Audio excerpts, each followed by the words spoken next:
today's video is may gagawin nga tayo pero dito content. Sorry nga guys, nagulo yung buhok ko. Hindi ko lang kanina. May requirements na nga ako ang aga nga, diba? Kanina nga nagpa-endorse si mama, hindi na nga ako kasama kasi maraming tao. And na nga guys, yung mga requirements ko.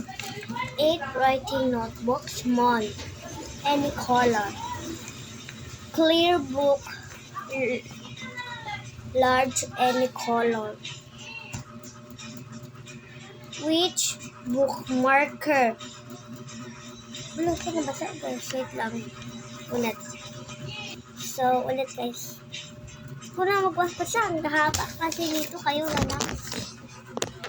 ganito. Yan. Kung malabo yung mata nyo, magsuot kayo ng salamin.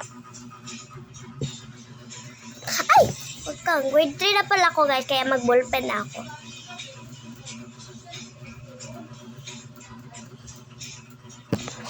Tapos na ba?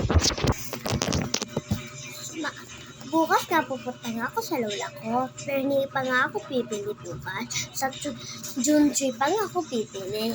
At may hindi na nga ako pipili ng bag kasi nabili nga ako lang daan ng bag ko. Yung luma ha, nabili ko lang daan para school supplies na lang bibili ko. Kaya ayun lang. Bye-bye! Sana nga guys, subscribe nyo ako at panoodin yung last video ko sa June 3. Sana nga matuwa nga kayo sa video ko. Yun lang. Bye-bye! Ready nga ba kayo sa pasukan? Comment down below kung ready na kayo.